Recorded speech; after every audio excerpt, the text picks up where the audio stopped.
Good evening. After a very public political career, Paul Papalia is calling time for a very private reason. The veteran Labor minister has revealed a relative has a very serious illness and it's time for his family to take priority. As Jeff Parry reports, his resignation will trigger a cabinet shake-up and by-election.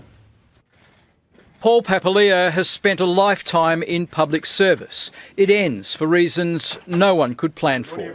One of my immediate family members has been diagnosed with a very serious illness. This means I need to recalibrate everything. He acknowledged the sacrifices of his wife and family over many years. So I can't continue to give this role everything it demands while also giving my family what they need from me. Mr Papalia spent 26 years in uniform as a Navy clearance diver, patrol boat commander and member of the SAS. He was recruited to the Labor Party in 2007 by the future Premier, Mark McGowan. In 2017 he was straight into the ministry and has held 10 different portfolios, including prisons, emergency services, road safety and police, where he steered through the biggest change to our gun laws in 50 years. Now it's family first. It's time they got a better share of my time and energy.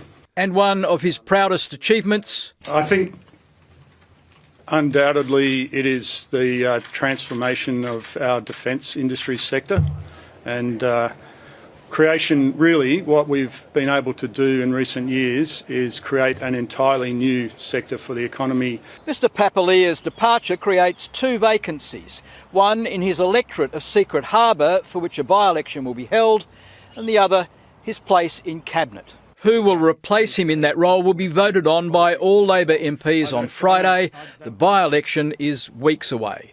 The beachside electorate of Secret Harbour, 50 kilometres south of Perth, has been a solid Labor seat for years. But One Nation is knocking at the door of parliaments around the country.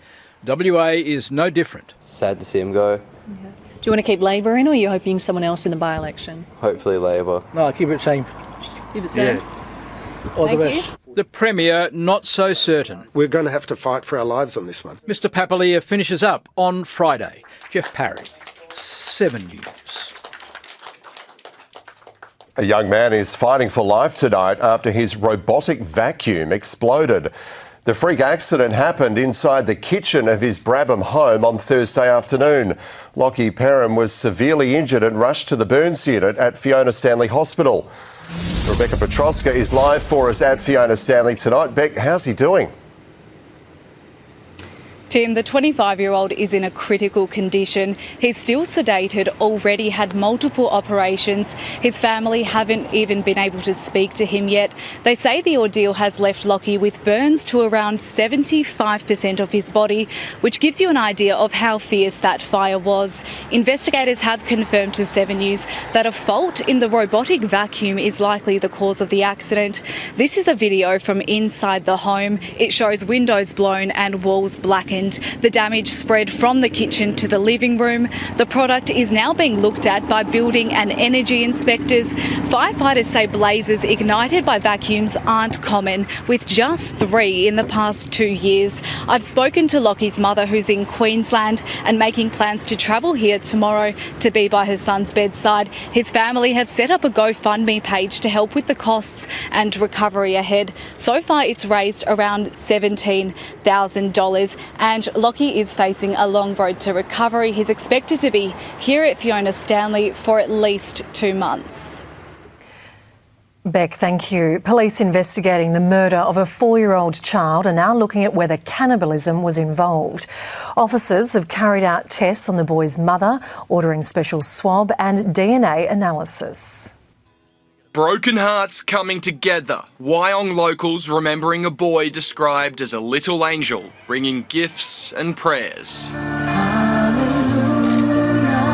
Your heart breaks because, you just see those families, like, they feel it. There's so many people that are feeling the situation right now. That situation made harder today with news police have carried out tests on the boy's mother, for cannibalism, ordering special swab and DNA analysis, and reports the mother and son had been visited multiple times by child protection workers. The minister refusing to comment on claims the 32-year-old had drug-induced psychosis. There are many complexities involved in this case, and I do not want to prejudice the criminal investigation that's underway. The minister denies her department is losing control despite thousands of cases slipping through the cracks. Close to 150,000 young people who had reports presented were not seen by a caseworker. The minister has ordered an independent review to find out how the department acted and why, given the history was the child living with the mother, and whether more could have been done.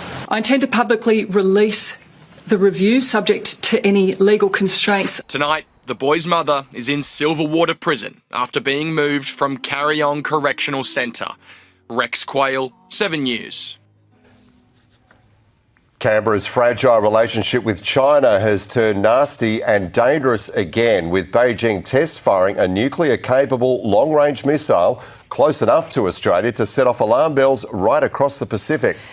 It's a highly provocative and calculated act of intimidation. On the same day, we signed a new defence treaty with Fiji.